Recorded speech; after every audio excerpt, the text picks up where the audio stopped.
ఆ శ్రీనివాసుడు దయ వల్ల ఈ శ్రీనివాసుడు నా కూతురు మెళ్ళలో తాళి కడితే నా కూతురు జీవితం ఫోటోకి ఫ్రేమ్ కట్టినట్టుంటుందని ఎంత దూరం వచ్చానండి. అమ్మాయి ఫోటో నాకు కావాల్సింది పాస్పోర్ట్ సైజ్ ఫోటో కాదండి, పాస్బుక్ లోని అకౌంట్. మా వాడి రేటు ఎంత పలుకుతుందో చెప్పాం కదా. చెప్పారండి, కానీ తిరుపతి కొండ మీద మీరున్నారు, కింద తిరుపతిలో మేమున్నాం. మీరు కాస్త దిగొస్తే.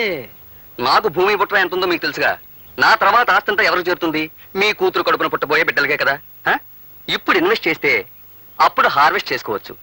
కనుక 70,000 ఇప్పించండి. ఈ పుచ్చొంకాయకి ఇంత రేటా? శివ శివ తొయ్యవయ్యా. పిల్లకు చదువు తక్కువ అనుకుని అలా అడుగుతున్నారేమో. మా అమ్మాయి బిఏ పాస్ అయింది బాబు. కాలేజీలో చదివిందా? గుడ్ గాడ్, ఆ సంగతి ముందు చెప్పలేదే. నేనేదో పల్లెటూరు పిల్ల అనుకున్నాను. పల్లెటూరుది అయితే ఆమె కింద బొట్టు కాటుగా సరిపోతుంది. చదువుకున్న పిల్లకి పౌడర్లు, స్నోలు, లిప్స్టిక్స్, అబ్బబ్బబ్బ ఎంత ఖర్చు.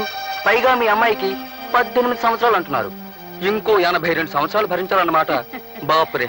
పోనీ ఓ పని చేయరా అబ్బి, 82 సంవత్సరాలు దాన్ని చేసుకో. 18 ఏళ్ళు పోషిస్తే సరిపోతుంది, ఖర్చు ఉండదు. బామ్మగారు, మీ పని మీరు చూసుకోండి. ఇందాకడి నుంచి చూస్తున్నాను. పాపం ఆయన పిల్లనిద్దామని వస్తే మీ ఇద్దరు ఆయన అలా కుమలు పడుస్తారేంటి? ఓరే అబ్బాయి, నీ ఇంటికి రావాల్సిన పిల్ల నీ చిటికి నేలు పట్టుకుని ఒద్దిగ్గా రావాలిరా, అంతేకాని వేలకు వేలు పట్టుకుని దర్పంగా కాదు. చాలా చాలా అమ్మ చెప్పొచ్చు.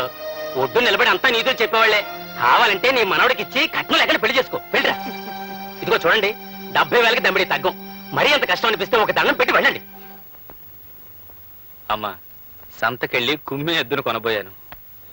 నాకు ఒక్కగానొక్క కూతురు, చదువుకుంది, అందగత్తె కూడాను. ఇప్పుడు అక్కడ జరిగిన మాటల్లో మీకు మనవాళ్ళు ఉన్నారని తెలిసి. అయ్యో బాబు, పెళ్లి కావాల్సిన నా పెద్ద మనవడు ఏం చదువుకోలేదు మరి. ఇప్పుడే కదా బామ్మగారు చదువుకున్న వాడిని చూశారు. నా బిడ్డ భవిష్యత్తు బాగుపడాలంటే చదువు ముఖ్యం కాదు, సంస్కారం అని అర్థమైంది నాకు. మీ ఇంట్లో అడుగు పెడితే నా బిడ్డ సుఖపడుతుందన్న నమ్మకం నాకు ఏర్పడిందమ్మా. సంతోషం. నా మనవడికి కూడా ఒక మాట చెప్పాలిగా. వాడిప్పుడు పని మీద పట్నం వెళ్ళాడు.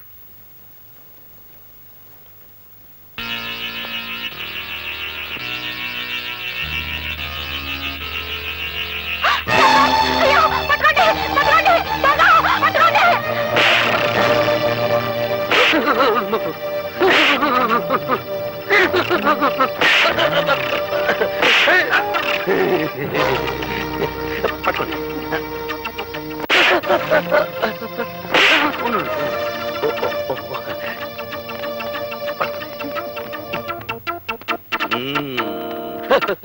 దండలు దండాలు.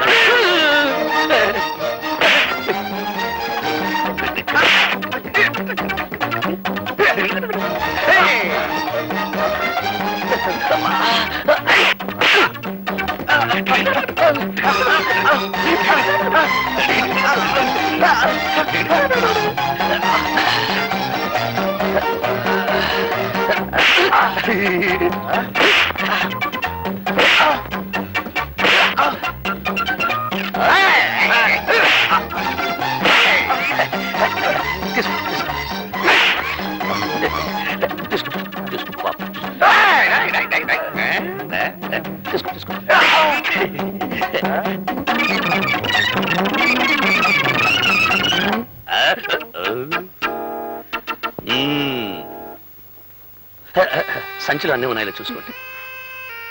థ్యాంక్స్ అండి. అంటే చాలా కృతజ్ఞురాల్ని అని.